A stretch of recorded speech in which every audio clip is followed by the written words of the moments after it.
नमस्कार. तर मी म्हटलो तसं आपण आता आजच्या आपल्या लेक्चरला सुरुवात करणार आहोत. मोड ऑफ ऍक्शन ऑफ स्वेदन. मी माझी स्क्रीन तुम्हाला शेअर करतो आणि त्याच्यानंतर आपण ते प्रेझेंटेशन पाहूया.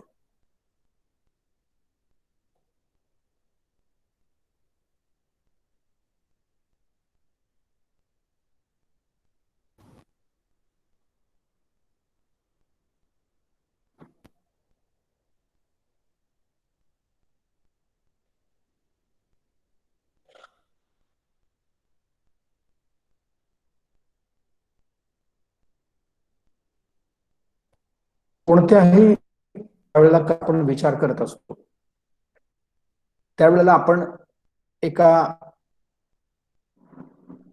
सिरियली काही मुद्द्यांचा विचार आपण त्याच्यामध्ये करत असतो. मग ते कर्म म्हणजे काय असेल, त्याची साधारणतः व्याख्या काय असेल, त्याच्यानंतर आपल्याला त्याच्यासाठी असणारी जी द्रव्य आहे असतील त्यांचे, मग त्याच्यानंतर त्या कर्माला कोण कोण पात्र आहे, कोण अपात्र आहे, म्हणजे अर्ह अनर्ह आपण असं म्हणतो. नंतर साधारणतः त्याचे योग कसे होतात, सम्यक योग असेल, हीन योग असेल, अतियोग असेल, यांची चिकित्सा काय असते. काही कर्मांच्या बाबतीमध्ये त्याच्या परीक्षा आपण लैंगिकी, मानिकी, अंतिकी अशा पाहतो आणि कारमुक्ता त्याची कशी घडते, अशा साधारणतः अँगल मधनं आपण कोणत्याही कर्माचा अभ्यास करत असतो. आपण हा सगळा अभ्यास स्वेदनाच्या बाबतीत पूर्ण केलेला आहे. आपण यावेळेला एक वेगळा प्रयोग म्हणून संवेदन आपण स्वेदना अभ्यास केला. पहिल्यांदा चरक संहितेमधून स्वेदनाची सगळी सूत्र अभ्यासली, त्याच्यानंतर सुश्रुत संहितेमधून सुद्धा आपण स्वेदनाचा अभ्यास केला आणि आता जो मोड ऑफ ऍक्शनचा विषय आहे तेवढा फक्त आपण मागं म्हटलो तसं या माध्यमातून आपण अभ्यासणार आहोत. तर त्याच्यासाठीच मी एक प्रेझेंटेशन बनवलेलं आहे, तर प्रेझेंटेशन आपण पाहूया. मला वाटतं माझी स्क्रीन बहुतेक सगळ्यांना आता दिसते आहे, शेअर होती.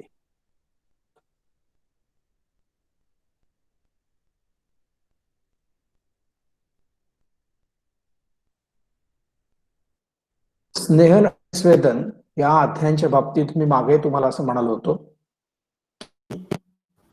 इथे फक्त त्यांनी शोधनाच्या उपयुक्त जे काही पूर्वकर्म म्हणून स्नेहन किंवा स्वेदन आहे तेवढाच मर्यादित विचार त्यांनी केलेला नाहीये. तर स्वेदन आणि स्वेदन यांचा चिकित्सा म्हणून सुद्धा आपल्याला काय होऊ शकतो आणि त्याचा विषय एका सूत्रामध्ये आपण घेणार आहोत. तर त्याचा पण विचार आपल्याला अध्ययनाच्या माध्यमातून करायचा आहे. म्हणजे पुन्हा एकदा सुश्रुत आणि चरकांचा पण दृष्टिकोन हा होता की मी काही ग्रंथ लिहायला घेतलेला नाहीये, की नाही बाबा तुला प्रोफेसर व्हायचं असेल तर 5 पुस्तकं लिहायची लागतील, रीडर व्हायचं असेल तर 3 पुस्तकं लिहायला लागतील, असं काही कंपल्सरी त्यांना काही गोष्टी नव्हत्या की त्याच्यासाठी त्यांनी ग्रंथ लिहिले. तर त्यांना जे रुग्ण तुमच्या समोर येणार आहे त्यावर तुम्हाला काम करायला लागेल, त्यांच्या अवस्था तुम्हाला जाणून घ्यायसाठी काय मदत होऊ शकते याचा विचार करून आप भावनेमधून त्यांनी एक सगळं ग्रंथबद्ध केलेलं आहे, हे आपल्याला लक्षात घ्यायला लागेल पहिल्यांदा. आणि म्हणून मी नेहमी सांगतो आहे की आपलं शास्त्र किंवा आपली पुस्तकं किंवा आपण ज्या कोर्सला अभ्यासाला आलेलो आहे ते फक्त थिअरॉटिकल नाही, ते संपूर्णतः प्रात्यक्षिक त्याच्यामध्ये भाग असलेलं ते आहे. उलट मी नेहमी म्हणतो की त्याच्यामध्ये थिअरी आणि प्रॅक्टिकल यांच्यामध्ये कमीत कमी अंतर आहे. त्यामुळं ह्या गोष्टी कायम आपल्या मनामध्ये असतात की कोणतीही गोष्ट करताना आपण हे फक्त कुणाला तरी समजून सांगायचंय म्हणून नाहीये किंवा पुस्तक पेपरमध्ये लिहून मला मार्क्स मिळवायचे म्हणून नाहीये, तर हे रुग्णासाठी आहे. हा म्हणजे आपला सगळा सेंट्रल कोण आहे, केंद्रबिंदू कोण आहे, तर रुग्ण आहे. तर मोड ऑफ ऍक्शन ऑफ स्वेदन याचा आपण विचार करणार आहोत. नेहमीप्रमाणे मी पाऊणपर्यंत लेक्चर संपवत असतो. थोडस घाई काही स्लेट्सच्या बाबतीत झाली तर I apologize for that. So now coming to our today's session, mode of action of स्वेदन. स्वेदनाचा विचार करताना पहिल्यांदा आपण साधारणतः आधुनिक शास्त्रामध्ये स्वेट ग्लँड्स अँड स्वेटिंग याच्याबद्दल काय लिहिलं याचा एक 7-8 स्लाइड मध्ये धावता आढावा घेणार आहोत. फार डिटेल्स मध्ये आपण जाणार नाही आहोत, ते तुम्हाला अभ्यासता येणार आहे. तर साधारण टाइप्स ऑफ स्वेट ग्लँड्स जे आहेत त्याच्यामध्ये स्वेट ग्लँड्स इक्राइन, अपोक्राइन आणि अराइन 3 प्रकार आहेत. तर साधारणतः सगळ्यात जास्त पार्ट जो असतो स्वेट ग्लँडचा हा इक्राइन ग्लँडचा असतो, त्याच्या खालोखाल अपोक्राइन ग्लँड्स असतो आणि दोन्हीचं कॉम्बिनेशन असलेल्या काही ग्लँड्स असतात त्याला आपण अपो इक्राइन ग्लँड असं म्हणतो. असे साधारणतः 3 प्रकारच्या स्वेट ग्लँड्स आपल्या शरीरामध्ये अस्तित्वात आहेत. इक्राइन ग्लँडच्या बाबतीत आपल्याला म्हणता येईल की independent of hair follicles. Apocrine ग्लँडचं वैशिष्ट्य असं की they are attach to hair follicle आणि अपो इक्राइन ग्लँड जे आहेत त्या develop from eccrine like precursor glands. आता humans have up to 4 million sweat glands distributed all over the body. 4 million इतक्या प्रमाणामध्ये स्वेट ग्लँड्स आहेत. Approximately 3 million of these are eccrine sweat glands. म्हणजे 4/3 म्हणजे 3/4 प्रमाणामध्ये इक्राइन स्वेट ग्लँड्स आपल्या शरीरामध्ये आहेत. Eccrine glands secrete an odorless clear fluid that serves to aid in the regulation of body temperature by allowing heat loss to evaporation. हा मुद्दा महत्वाचा आहे शेवटचा की हे सगळं रेग्युलेट कशासाठी करायचंय तर allowing heat loss through evaporation हा त्यातला महत्वाचा मुद्दा आहे. आता ह्याचं distribution all over the body कसं आहे तर distributed over whole skin surface including glans, penis and foreskin. आणि ऍबसेंट कुठे आहेत तर absent on vermilion borders of lips, nail bed, external ear canal, clitoris आणि लेबिया मायनोरा या ठिकाणी ह्या इक्राइन स्वेट ग्लँड्स ऍबसेंट आहेत. त्या ठिकाणी दुसऱ्या ग्लँड्स आहेत. आता यांची डेन्सिटी कुठे आहे, किती आहे हे आपण या एका स्लाइडच्या माध्यमातून बघणार आहोत. त्याच्यावरून आपल्याला कोणत्या ठिकाणी जास्त घाम येतो आणि कोणत्या ठिकाणी कमी येतो हे स्वाभाविकत्व जे आहे हे का आहे याचा अंदाज येईल. की साधारणतः पाम्स, सोल्स आणि फोर हेड आहे ह्या ठिकाणी सगळ्यात जास्त प्रमाणामध्ये आपल्याला या ग्लँड्स पसरलेल्या दिसतात. आणि आपणही बघा ज्यावेळेला एखाद्या रुग्णाला पेटमध्ये बाष्पस्वेदाच्या घातलेलं असतं त्यावेळेला त्याच्या कपाळावरच बघतो पहिल्यांदा घाम आलाय की ज्या अर्थी कपाळावर घाम आलाय त्या अर्थी घाम यायला सुरुवात झालेली आहे हे आपल्याला लक्षात येत असतं. फोर हेड वर खूप जास्त प्रमाणामध्ये या डेन्स आहेत glands. Moderate dorsum of hand त्याच्यानंतर आपल्याला मध्यम प्रमाणामध्ये त्या डॉर्सम हा जो आस्पेक्ट आहे हा डॉर्सल आस्पेक्ट आहे, हा जो आहे तो वेंट्रल आस्पेक्ट असतो, या ठिकाणी त्या ग्लँड्स दिसतात. त्याच्यानंतर lumbar region, lateral and external surface of extremities या ठिकाणी त्या कमी प्रमाणामध्ये त्यामुळे त्या ठिकाणी कमी प्रमाणामध्ये घाम येतो. आणि trunk, flexor and medial surfaces of extremities या ठिकाणी त्या अतिशय कमी प्रमाणामध्ये त्यामुळे रेअरली किंवा कमी प्रमाणामध्ये घाम येतो. तर साधारणतः अशा प्रकारामध्ये ह्या इक्राइन ग्लँड्स या सगळ्यामध्ये पसरलेल्या असतात. आता या इक्राइन स्वेट ग्लँड जे आहेत यांच्या स्वेटिंगचा कंट्रोल कसा होतो हे साधारणतः या स्लाइड मधनं दाखवलेलं आहे. तुम्हाला माहिती आहे की मी माझे सगळे लेक्चर जे आहेत ते हल्ली युट्यूबवर अपलोड करतो जेणेकरून तुम्हाला जेव्हा जेव्हा हे पुन्हा पाहायची गरज पडेल प्रेझेंटेशन त्यावेळेला तुम्ही ते पाहू शकता. पहिल्यांदा इन्क्रीज इन टेम्परेचर, त्याच्यानंतर increase in core temperature. Core म्हणजे लक्षात घ्या आतला भाग जो आहे आपल्या शरीरातला त्याला आपण कोअर म्हणतो.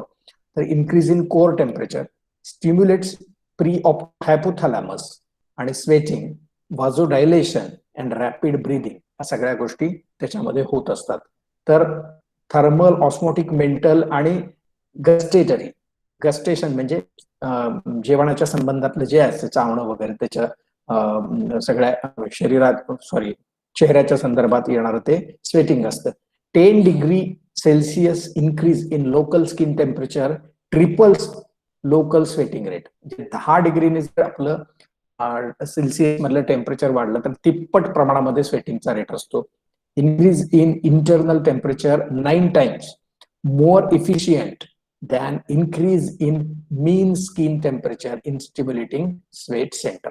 शेवटी हा सगळा विषय जो आहे तो कंट्रोल करणारं एक स्वेट सेंटर आपल्या शरीरामध्ये आहे आणि त्या ठिकाणाहून ही सगळी जी स्वेटिंगची ऍक्टिव्हिटी जी आहे ती कंट्रोल केली जाते किंवा ज्याला जो सगळा जो नर्वस सिस्टीमशी संबंधित पार्ट आहे कंट्रोल तिथून जातो.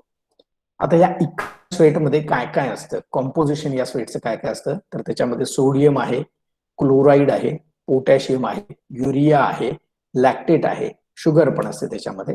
इतक्या प्रमाणामध्ये हे सगळे, आणि त्याचे पर्सेंटेज पण दिलेले आहेत की काय काय, म्हणजे लॅक्टेट म्हणजे त्याच्यामध्ये म्हणलं formed from glucose from the blood. साधारणतः त्याचं प्रमाण पण आपण दिलेलं आहे किती किती असतं ते. थर्मोरेग्युलेटरी सेंटर असतं, तर त्याच्याबद्दल असं सांगितलं जातं की the center in the thalamus controls body temperature by regulating eccrine sweat output and blood flow to the skin. This center responds not only to changes in core body temperature, but also to hormones, endogenous pyrogens, physical activity, and emotions.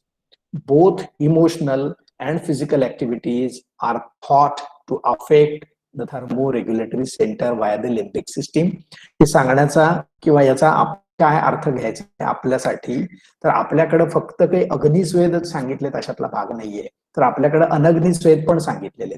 मग अनग्निस्वेदाच्या माध्यमातून ज्या वेळेला स्वेद ही प्रक्रिया एखाद्या रुग्णाच्या शरीरामध्ये प्रस्तावित करत असतो, तर त्यावेळेला हे आपल्याला जाणून घेणं गरजेचं आहे की हे रेग्युलेटरी आहे, हे फक्त पर्स्पिरेशन, हे जे फक्त एक्स्ट्रीम हीट नंतर application of heat to the body ह्याच्यानंतरच फक्त स्टिम्युलेट होत आहे असं नाही, तर फिजिकल ऍक्टिव्हिटी किंवा इमोशनल काही गोष्टी घडलेल्या तर त्याच्यानंतर सुद्धा हे सेंटर आपलं ऍक्टिव्हेट असतं. आता ह्या अपोक्राइन ग्लँडच्या बाबतीत आपल्याला काय म्हणता येईल? Eccrine glands are found in higher density on the soles of the feet, the forehead, the palms, and the cheeks. Apocrine sweat glands are located in limited areas, the axilla and urogenital regions. आणि आपण eccrine बघताना बघितलं होतं की लॅबिया मायनोरा आणि ग्लान्सचा भाग असेल तर त्या ठिकाणी, क्लायटोरिसचा भाग असेल त्या ठिकाणी इक्राइन स्वेट ग्लँड्स ऍबसेंट आहेत, पण अपोक्राइन ग्लँड्स त्या ठिकाणी प्रेझेंट आहेत, द एक्झिला आणि urogenital regions, and produce a thick, आता तो कलरलेस ओडरलेस फ्लुइड होतं, हे थिक मिल्की अशा प्रकारचं फ्लुइड असतं apocrine स्वीटचं. That's a thick odorless fluid that undergoes bacterial decomposition, leading to substances with strong odors. म्हणजे odor जी असती that is not due to sweat, that is a bacterial phenomena. And the ratio of apocrine to eccrine gland is 1:1 in the axilla. Axilla मध्ये यांचं प्रमाण apocrine to eccrine 1:1, पण apocrine to eccrine हे rest of the body 1:10 आहे. म्हणजे एकाच 10 प्रमाणामध्ये अपोक्राइन to eccrine हे पर्सेंटेज उर्वरित शरीराच्या भागामध्ये असतं. डिस्ट्रीब्युशन ऑफ ग्लँड दाखवलेलं आहे या ठिकाणी. एक्झिला, एरिओला, पेरी अंबेलिकल, पेरिनियल आणि सर्कमोरल या सगळ्या ठिकाणी अपोक्राइन ग्लँड मोठ्या प्रमाणामध्ये असतात. मॉडिफाईड अपोक्राइन ग्लँड्स जे आहेत ते ceruminous glands in external ear canal, त्याच्यानंतर सिलियरी और मोल्स ग्लँड आयलिड्स आणि मॅमरी ग्लँड्स ह्या nothing but modified apocrine glands आहे. फिजिओलॉजी ऑफ स्वेटिंग कशी घडती हे आपण सांगूया. इमोशनल स्वेटिंग जे आहे त्याच्यामुळे palms and soles shorter latent period, anxiety important, त्याला anxiety related, shorter latent period for its onset, immediately attention and corresponds intensity of stimulus, म्हणजे जेवढ्या जास्त प्रमाणामध्ये इंटेन्सिटी तेवढ्या जास्त प्रमाणामध्ये स्वेटिंग आहे, आणि subsides quickly after the end of stimulus. जसा स्टिम्युलस संपणार आहे किंवा स्टिम्युलस एंड होणार आहे तसं स्वेटिंग पण कमी होत जातं. मग हे दुसरी गोष्ट इनसेन्सिबल पर्स्पिरेशन. बऱ्याच वेळेला आपण असं म्हणतो बघा, संजाते मार्दवे स्वेदे स्वेदनात विरतिर्मता असं म्हटलेलं आहे. स्वेदन कधीपर्यंत करायचंय? शीत शूल परमेस्तवर निग्रहे संजाते मार्दवे स्वेदे स्वेदनात विरतिर्मता. पण बरेचसे असे स्वेदनाचे प्रकार आहेत ज्याच्यामध्ये आपल्याला आपल्या ज्ञानेंद्रियाच्या माध्यमातून स्वेदन झालेलं दिसत नाही, त्याला आपण इनसेन्सिबल पर्स्पिरेशन असं म्हणू शकतो. कारण ऍक्टिव्ह स्वेटिंग आणि इनसेन्सिबल पर्स्पिरेशन असे दोन प्रकार पर्स्पिरेशनचे म्हटलेले आहेत. आणि जे ऍक्टिव्ह स्वेटिंग असतं ते थर्मल किंवा इमोशनल अशा प्रकारचं असतं, पण हस्तस्वेद दिलेला आहे किंवा अन्य काही कमी इंटेन्सिटीचे जे स्वेदनाचे प्रकार आपल्याकडे वर्णन केलेले ते इनसेन्सिबल पर्स्पिरेशन या प्रकारामध्ये आपल्याला विचारायला हरकत. पार्श्वभूमी झाल्यावर आपल्या स्वेदन कर्मामध्ये काय काय गोष्टी सांगितलेल्या आहेत, ज्या आपल्याला मोड ऑफ ऍक्शन साठी आवश्यक आहे तेवढ्यांचाच आपण अंतर्भाव याच्यामध्ये करणार आहे, कारण आपण संपूर्ण स्वेदन कर्म अभ्यासलेलं आहे ऑलरेडी. आता याच्यामध्ये आपल्याला सगळ्यात महत्वाची गोष्ट जी आहे ती म्हणजे सम्यक स्वेदन लक्षण. की काय आपल्याकडे ग्रंथकार सांगतात, शीत शूल व्यू परमे स्तंभ गौरव निग्रहे संजाते मार्गवे स्वेदे स्वेदनात विरतिर्मता. मोड ऑफ ऍक्शनचा विचार करताना ही लक्षणं आपल्याला माहित असणं आवश्यक आहे की शरीरामध्ये जे कोल्ड किंवा थंडी जाणवते, शीत जे जाणवते ते कमी होणं, वेदना कमी होणं, त्यांचा नाश होणं, स्तंभ कमी होणं, गौरव कमी होणं, स्वेदन म्हणजे स्वेद दृष्टोत्पत्तीला येणं आणि शरीरामध्ये मार्दवत्व येणं, या सगळ्या गोष्टी दिसल्यानंतर त्वचेमध्ये मार्दवत्व येते. ऍक्च्युली आपण स्वेदन थांबायचं. त्यामुळे ही लक्षणं आपल्याला माहित असणं फार आवश्यक आहे. आणखी स्वेदनाचे परिणाम शरीरावर काय काय होतात हे प्रत्येक सूत्र नीट अभ्यासण्यासारखे पहा. स्नेहपूर्वम प्रयुक्तेन स्वेदेन अवजिते अनिले. स्नेहपूर्व प्रयुक्तेनं पहिला स्नेहन करायचे. फार लिमिटेड केसेस अशा आहेत किंवा अवस्था अशा आहेत की जिथं आपण स्नेहन न देता स्वेदन करायचं असतं. पुरीश वेतांस सज्जन कथंचन, त्याचा खाली टीका लिहिलेली आहे. शुष्काणी अपि हि काष्ठानी स्नेह स्वेदोपपादनैहि नमयंती यथा न्यायम किम पुनर्जीवितो नरा. न सज्जंती अप्रवृत्तानी न भवंती. न सज्जंती म्हणजे शरीरामध्ये अडकून राहत नाहीत, त्यांची प्रवृत्ती होते. अप्रवृत्ती होत नाही याचा अर्थ प्रवृत्ती होते. पुरीश मूत्र रेतस हे शरीरामध्ये अडकून राहत नाही स्नेह आणि स्वेदन व्यवस्थित केलं असेल तर.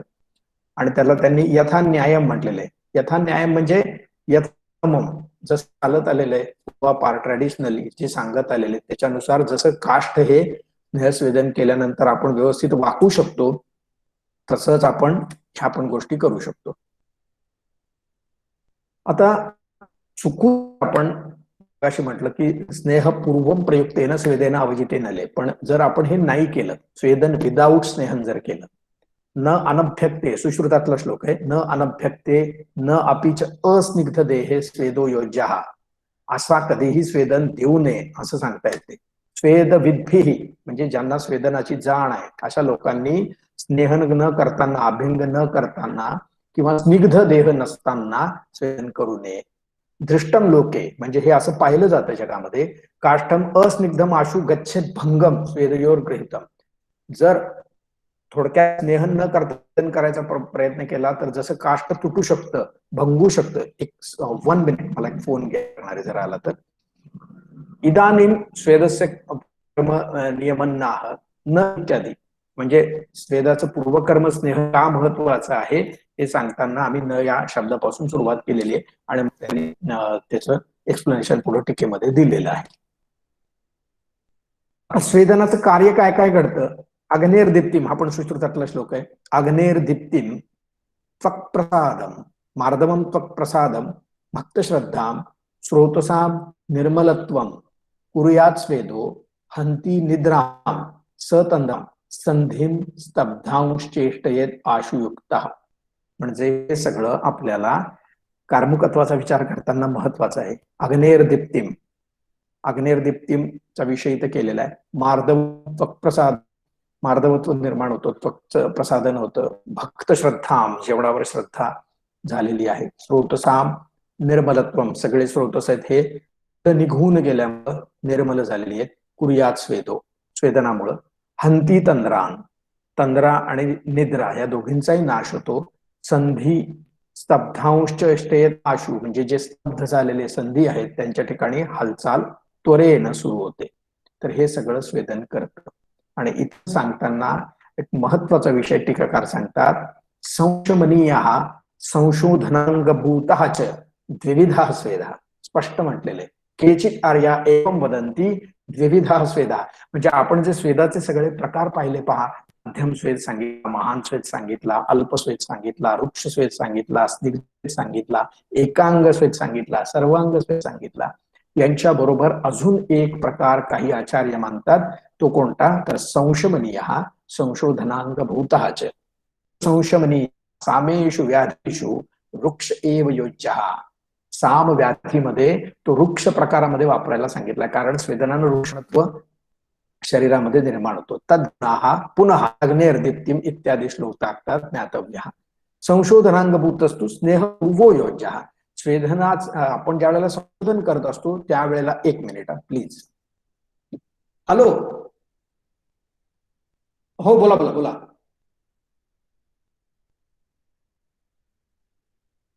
हा, मी आहे हॉस्पिटलला, काही प्रॉब्लेम नाही. हो हो, मग तुम्ही आला की बोलू आपण. Okay okay. अच्छा अच्छा,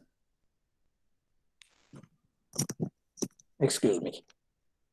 तर संशोधनांगभूत जो स्वेद आहे तो स्नेहपूर्वो योज्य तस्य गुणस्तु स्नेह क्लिन्ना वगैरे पुढे जे श्लोक आले ते सगळे ह्या संदर्भातले.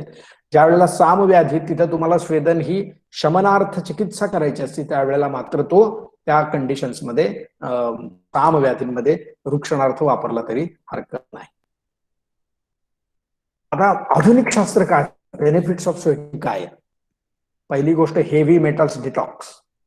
Although there are differing opinions on detoxification through sweat, a 2016 study trusted source in China, तर चायना आहे म्हटल्यावर तो किती ट्रस्टेड आहे काय say, पण हे इंटरनॅशनल जर्नल मधला विषय, indicated that the levels of most heavy metals were lower in those people who exercise regularly. आता इथं स्वेटिंग हे एक्सरसाइजच्या माध्यमातून केलेले असे काही त्यांनी, कारण त्यांच्याकडे मुळात ही पर्सेप्शनची थेरपी अस्तित्वात आहे अशातला भाग नाही. Heavy metals were found in the sweat and urine with a higher concentration, leading to the conclusion that along with urinating, sweating is a potential method for the elimination of heavy metals. आणि हा जो युरिनेटिंग आणि स्वेटिंगचा relation आहे हे त्यांना किती माहिती आहे माहित नाही, पण आयुर्वेदाला नक्की माहित आहे. कारण स्वेदस्य क्लेद विधृती आणि मूत्रस्य क्लेद वाहन, म्हणजे दोघांचाही क्लेदाच्या माध्यमातून संपर्क आहे. त्यामुळं स्वेद आणि यांच्यामध्ये हेवी मेटल्सचं प्रमाण त्यांना जास्त सापडलं, म्हणजे हे एलिमिनेट होतात थोडक्यात. अजून काय काय होतं तर केमिकल एलिमिनेशन, त्याच्यामध्ये बीपीए एलिमिनेशन. बीपीए म्हणजे or bias phenol A is an industrial chemical used in the manufacture of certain resin and plastics. आपल्या केमिकल इंडस्ट्रीमध्ये पण होत असेल. According to the Mayo Clinic, exposure to BPA may have possible health effects on the brain and behavior, along with a possible link to increase the blood pressure.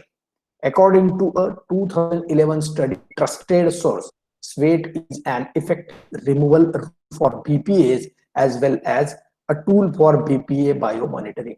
याच्यावर एक छोटासा thesis करायला हरकत नाही रिसर्च एखाद्याला, की इंडस्ट्री मधले जे लोक आहेत त्यांना आपण स्वेदन द्यायचं, जेणेकरून काही पॅरामीटर जर आपल्याला आधी आणि नंतर तपासता आले तर स्वेदनाचा उपयोग नाही हे आपल्याला पाहता येईल. अजून बेनिफिट्स काय आहेत, PCB elimination. Polychlorinated biphenyls are man-made organic chemicals that have been demonstrated to cause a number of adverse effects. A 2013 article in ISRN Toxicology indicated that sweat could have a role in eliminating certain things from the body. म्हणजे हे पॉलिक्लोरिनेटेड बायोफेनिल्स आहेत, हे पण आपल्याला स्वेदनामधनं किंवा sweating मधनं बाहेर जाताना दिसतात. बॅक्टेरियल क्लिन्झिंग पण त्याच्यामधून होतं. A 2015 review suggests that the glycoproteins in sweat bind to bacteria, helping removal from the body. The article calls for more research into the microbial adhesion in sweat and its impact on skin infection. म्हणजे एखाद्या skin infection मध्ये जिथं bacterial phenomena आहे तर त्यावेळेला स्वेदनाने का परिणाम त्याच्यावर चांगला होतो, तर मे बी बॅक्टेरियल क्लिन्झिंग त्याच्यातनं होत असावं. एक मला खूप खूप छान आर्टिकल वाचायला मिळालं नेटवर, की why does sweating feel so good. Jesse Cunningham म्हणून आहे त्याचं आर्टिकल आहे. त्याच्यात एक 2-4 ओळी मला वाटल्या की तुम्हाला सांगाव्यात. त्याला केमिकल रोमांस असं नाव दिलं त्या पॉइंटला. The thing about sweating is that it is a full body experience. When we are active, bodies release endorphins and other happy neurotransmitters including dopamine, norepinephrine and serotonin in the brain. यांना happy neurotransmitters म्हटले. यांचं प्रमाण जर शरीरामध्ये जास्त असेल ना तर शरीरामध्ये किंवा मनामध्ये निगेटिव्ह भावना येत नाहीत. दीज न्यूरोट्रान्समिटर आपल्याकडे म्हटले की शरीर माध्यम खलु धर्म साधन. धर्म साधना करायची असेल तर तुमचं शरीर चांगलं पाहिजे, सुदृढ पाहिजे, जे मनामध्ये निगेटिव्ह विचार येणार नाही. ते का नाही येणार तर मे बी हॅपी न्यूरोट्रान्समिटर्स आहेत हे ब्रेन मध्ये सतत स्टिम्युलेट होत राहतील. These neurotransmitters are associated with several positive functions and response in the body mind. I have always recognized that exercise releases the happy chemicals in our body. त्याला तो chemical romance असा शब्द वापरतो. तर हे आपल्याला माहित पाहिजे की सतत घाम येणं का आवश्यक आहे, तर घाम आल्यामुळं ही चांगली चांगली हार्मोन्स जी आहेत ती शरीरामध्ये ब्रेनमध्ये ऍक्टिव्हेट होत असतात. मग आपण ही इतकी सगळी आधुनिक आणि आपल्या शास्त्राची माहिती घेतल्यावर ह्या स्वेदनाचे मूळ जे आहे त्याच्याकडे आपण गेलो पाहिजे. स्वेदनाची जी किंवा स्वेदन द्रव्याची जी गुण सांगितलेले आहेत त्याला उष्णम तीक्ष्णम सरम स्निग्धम वृक्षम सूक्ष्मम द्रवम स्थिरम द्रव्यम गुरुमचे ह्यात प्रायः तद्दि स्वेदनम उच्यते. जे गुरु उष्ण तीक्ष्ण सर स्निग्ध सूक्ष्म वृक्ष द्रव स्थिर इत्यादी महत्वाच्या गुणांना घेऊन स्वेदन द्रव्य काम करत असतात. त्यांचा उपयोग कसा होतो आपण हे पाहणार आहोत. स्वेदवह स्रोतस जे आहे ते माहीत असणं आवश्यक आहे. स्वेदवहानाम स्रोतसानाम मेदो मूलम लोमकूपाहाच.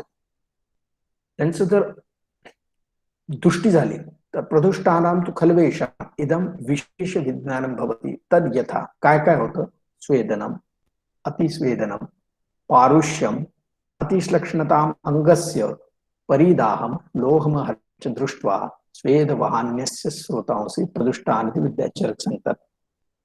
स्वेदाचा मूत्राचा मेदाचा कुठं कुठं संबंध आहे हे या सूत्रांना स्पष्ट होते पहा. मेदो वाहनाम स्रोतसा वृक्कौ मूलम वपावनमच. स्वेदाचं मूल काय आहे तर मेद आहे आणि मेदाचं मूल काय आहे तर वृक्क आहे. मेदो वाहनाम स्रोतसानाम वृक्कम वपावनमच. म्हणजे मेदाला नियमन करायचं काम कोण करतंय, वृक्क करतंय. स्वेदाला नियमन करायचं काम करतंय तर मेद करतंय. बेसिकली या युरिन जे वृक्काचं काम आहे मुख्यतः की मूत्र प्रवृत्तीला या सगळ्या गोष्टी शरीरामधल्या त्याचे मेंटेन करणं किंवा त्याच्यावर बॅलन्स ठेवणं नियमन. मूत्र आणि स्वेदाचा संबंध असा आहे की क्लेद जो शरीरातला आप्य घटक आहे ह्या सगळ्या द्रवीय पदार्थांचं नियंत्रण करायचं आहे. याचं नियमन हे स्वेद आणि मूत्राच्या माध्यमातून आपण करत असतो आणि त्याच्यामुळं स्वेदनाचं काम ह्या अनुषंगानं बघणं फार महत्वाचं असतं की त्याची स्रोतस त्यांचे मूलस्थान कोणती आहेत. आणि मग कळलं आपण अशी चिकित्सा करत असतो की अस्वेद अतिस्वेद. अतिस्वेदाला हायपर हायड्रोसिस म्हणतात. मला एक अशी इंटरेस्टिंग गोष्ट कळली की त्यांची पण एक सोसायटी इंटरनॅशनल हायपर हायड्रोसिस सोसायटी म्हणून, म्हणजे ज्या लोकांना मूलतः खूप जास्त घाम येतो अशा लोकांचे प्रॉब्लेम त्यांनाच माहित असतात. म्हणजे बेड वेटिंग होण्यापर्यंत घाम त्यांना येतो आणि खूप जास्त ओडर असतात. त्यामुळे ती लोक एक्झॉस्ट झालेली असतात आणि वैतागलेली असतात. तर त्यांची एक सोसायटी इंटरनॅशनल सोसायटी आहे. तर हे सगळं स्वेदवह स्रोतस दुष्ट झाल्यामुळे होत असतं. त्यामुळं यांची चिकित्सा करताना आपल्याला या त्यांच्या मूलस्थानांचा विचार करणं, वृक्काचा विचार करणं, मेदाचा विचार करणं आपल्याला क्रमप्राप्त ठरत असतं. ह्याच्यामध्ये द्रवगुणाचं महत्व काय आहे आपल्याला माहित आहे की सूक्ष्मेषु अयनेषु लीनम स्वेदस्तु दोषम भवति द्रवत्वम असं जरी म्हणत असलं तरी बेसिक काय होतं, यत द्रव सर मंद स्निग्ध मृदू पिच्छिलम रस रुधिर वसा कफ पित्त मूत्र स्वेदादी तत् आप्यम रसोरसनमचे असं म्हणतात शरीरस्थानामध्ये. स्वेदादी तद आप्यम म्हणजे हे सगळं आप्यम आहे, त्यांच्यामध्ये द्रवगुण आहे. हा द्रवगुणाचा उपयोग काय होतो तर जे पदार्थ स्नेहनामुळं स्वेदा आश्रयापासून सुट्टे झालेले आहेत ज्याला आपण म्हणतो की डिटर्जंट ऍक्शन होते आणि स्रोतसांना चिकटलेले जे काही इम्प्युरिटीज असतील दोष असतील हे सुटे होतात स्नेहनामुळं. हे द्रवगुणामुळे आलोडने द्रवा असं आपण म्हणतो या द्रवगुणामुळे विरघळलेलं जातात आणि स्वेदामुळे त्यांना आणखीन द्रवत्व प्राप्त होऊन हे आपल्या कोष्ठामध्ये येत असतात. हा द्रवगुणाचा महत्वाचा विषय आहे. त्याच्यामध्ये उष्ण तीक्ष्ण गुणा तर आपल्याला माहित आहे. स्नेह क्लिन्ना धातु संस्थाश्च दोषाः स्वस्थानस्था ये च मार्गेषु लीनाः सम्यक् स्वेदैर् योजितैः ते द्रवत्वं प्राप्ताः कोष्ठं शोधनैर् यान्ति अशेषम. आपण त्याही वेळेला हा अभ्यास सगळा केलेला होता. खाली त्याची टीका दिलेली आहे की हे जे काही स्नेहामुळे क्लीन झालेले धातू असतील, दोष असतील, तर हे किंवा मार्गामध्ये जे अडकलेले असतील, हे सगळे स्वेदनामुळे त्यांना देवत्व प्राप्त होतं आणि ते कोष्ठामध्ये येतात आणि कोष्ठामध्ये आल्यानंतर आपल्याला यथासन्नम विनिर्हरे या न्यायाने त्यांचं आपल्याला शोधन करायचं, ते शरीराच्या बाहेर करायचं. त्यामुळं याच्यासाठी उष्ण तीक्ष्ण खूप महत्वाचे ठरते. आता ही स्वेदन प्रक्रिया आपण अभ्यासली की त्याच्यामध्ये कोणते गुण आहेत, त्या कोणत्या गुणामुळे काय काय काम घडतं आणि आपली स्वेदनाची प्रक्रिया होत असते. हे अजून एक आस्पेक्ट त्याचा अभ्यास करण्याचं, हे जर अति झालं तर काय होतं हे पण शास्त्रकार सांगतात. आणि म्हणून आपल्याला स्वेदनाचं कार्मिकत्व बघताना हाही अभ्यास बघणं गरजेचं आहे की हे जर अति झालं तर शरीरामध्ये काय काय घडणार आहे.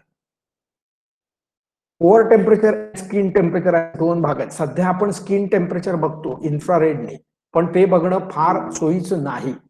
The temperature of the deep tissues of the body or the core of the body remains very constant. हे फारसं बदलत नाहीये, within plus or minus 1 degree Fahrenheit फक्त, day in and day out, except when a person develops a febrile, त्यावेळेला तो आजारी विकृतीचा विचार करता फारसं त्याच्यामध्ये बदल होत नाही core टेम्परेचरमध्ये. Indeed, a nude person can be exposed to temperatures as low as 55 degree Fahrenheit and as high as 130 Fahrenheit. याचं कारण असं की तुमच्या स्किन टेम्परेचरवर परिणाम होईल, पण कोर टेम्परेचरवर फार परिणाम होणार नाहीये ह्या बाहेरच्या exposure. The mechanisms for regulating body temperature represent a beautifully designed control system, जी आपण पूर्वी अभ्यास काय. The skin temperature in contrast to the core temperature rises and falls within the temperature of surroundings. मी आता 2 तास 12:30 वाजता 1 वाजता उन्हात थांबलो आणि नंतर इन्फ्रारेड थर्मामीटरने माझं टेम्परेचर बघितलं गन्नी, तर ते जास्त असू शकतं. त्यामुळे आपलं रॉंग डायग्नोसिस होऊ शकतं की ह्याला फीवर आहे, चला कोरोना वॉर्डमध्ये याला घाला. त्यामुळे इथं त्यांनी म्हटलं की skin temperature rises and falls with the temperature of the surrounding. The skin temperature is the important temperature when we refer to the skin's ability to lose heat to the surrounding. हा काय प्रकार आहे तो आपण पुढे बघणार आहोत. तर नॉर्मल कोर टेम्परेचरचा विषय झाला. No single core temperature can be considered normal. माझं टेम्परेचर म्हणजे नॉर्मल असं म्हणू शकत नाही आपण, पण अनेक बॉडीचा अभ्यास केल्यानंतर असं लक्षात आलं की 98 ते 98.6 याच्या दरम्यानचं जे टेम्परेचर आहे ते अझ्युम्ड टू बी नॉर्मल आहे. आणि ओरली ज्या वेळेला घेतात ते 1 डिग्री फॅरेनहाइटनी थोडंसं जास्त असतं रेक्टली घेतलं तर. When exercise heat is produced in the body by strenuous exercise, the temperature can rise temporarily to as high as 101 ते 104 हे वाढणार आहे एक्सरसाइज नंतर. कॉन्व्हर्सली when the body is exposed to cold, temperature can often fall to values below 96 degree Fahrenheit. पण हे temperature आपण skin temperature घेत असतो, कोर टेम्परेचर बद्दल हे नाहीये. हीट लॉस तो कसा होतो, 4 मेथड्स आहेत त्या, इव्हॅपोरेशन आहे, कन्व्हेक्शन आहे. त्या डिटेलमध्ये आपल्याला जायची आता आवश्यकता नाहीये. Most of the heat produced in the body is generated in the deep organs, especially in the liver, brain and heart and in the skeletal muscles during exercise. एक्सरसाइजचा अभ्यास त्यांनी जास्त केला म्हणून ते एक्सरसाइज म्हणतात. या ठिकाणी या ऑर्गन्स मध्ये ही हीट जास्त निर्माण होते. Then this heat is transferred deeper organs and tissues to the skin. हे त्वचेकडे ट्रान्सफर केली जाते and when it is lost to the air and other surrounding, आणि ती इव्हॅपोरेट होते. Therefore the rate at which the heat is lost is determined almost entirely by 2 factors. Like how rapidly heat can be converted from where it is produced, that is from the deeper structures of our body to the skin, and how rapidly heat can be transferred from skin to the surrounding. ह्याच्यावर हा विषय पाहिला जातो. आणि आपल्याकडे त्याच्यासाठी एक insulator system पण आहे, लक्षात घ्या. The skin, the subcutaneous tissues and especially the fat of the subcutaneous tissues act together as a heat insulator for the body.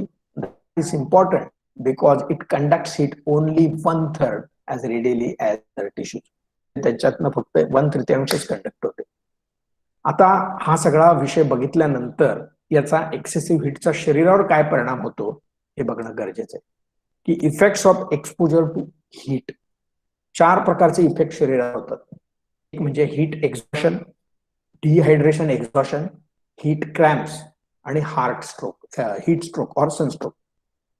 Exhaustion मध्ये काय होतं, increased heart rate, increased cardiac output, dilatation of cutaneous blood vessels, increased moisture of body, मार्दमम, fall in blood vessels, blood weakness and uneasiness आणि mild dyspnoea.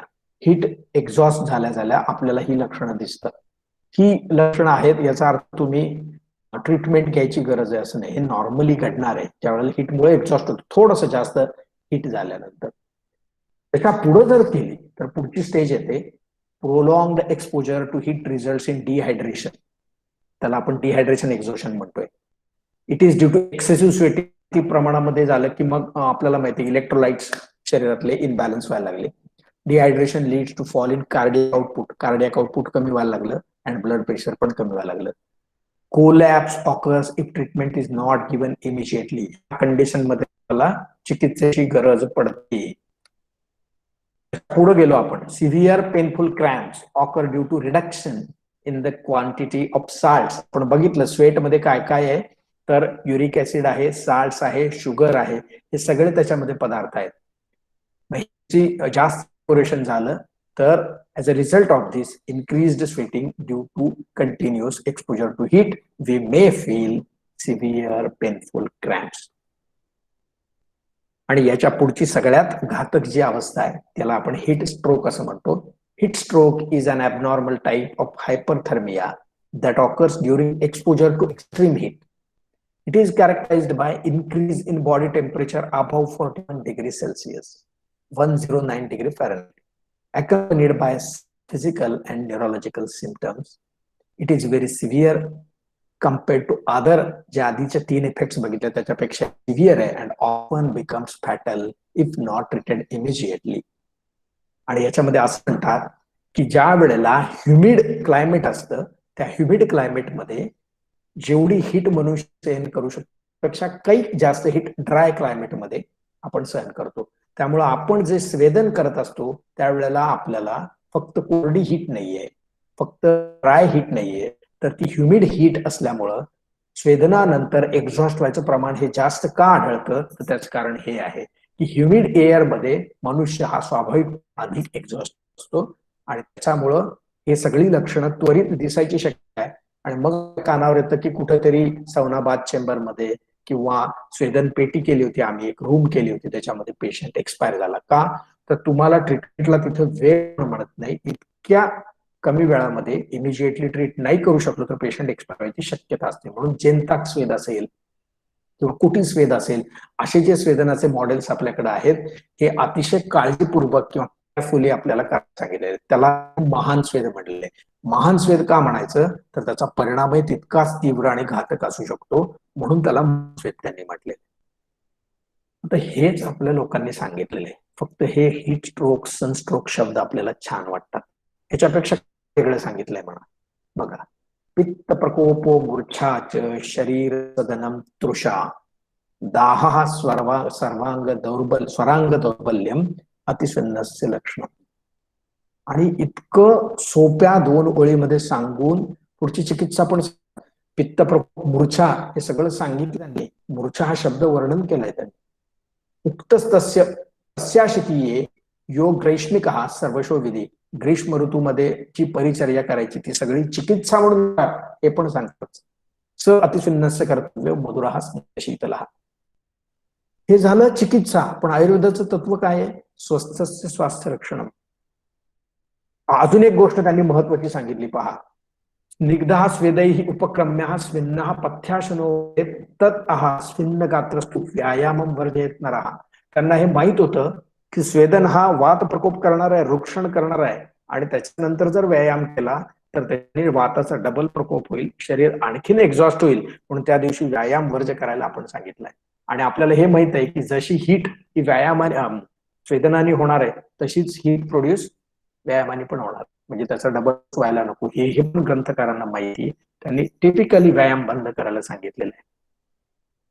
आणि शिवाय चिकित्सा preventive measures म्हणून त्यांनी आधीच सांगितलेली. मुक्तावलीभिः शीताभिः शीतलैर्भाजनैः अपि जलाद्रैर्जलजैस्तैः स्वेदतो हृदयं स्पृशयेत्. हृदयाला जपा, हृदयाचा स्पर्श कसा करा सांगितलेला आहे. मुक्तावली भीषिताती, तोंडामध्ये कापूर धरायला सांगितलेलं आहे.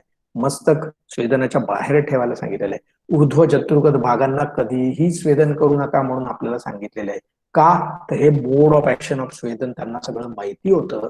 आत गेल्यानंतर कोणत्या कोणत्या अवस्थामध्ये स्वेदन जास्त जास्त झाल्यावर काय काय शरीरामध्ये लक्षण निर्माण होणार आहेत, कोणत्या कोणत्या अवयवांना त्याच्यापासून जपायचंय, कोणत्या कोणत्या परिस्थितीमध्ये चिकित्सा करायला लागणार आहे, त्याची वेळच येऊ नये म्हणून प्रिव्हेन्शन काय करायला लागणार आहे, सगळ्या गोष्टी आपल्या शास्त्रकारांनी सांगितलेल्या आहेत.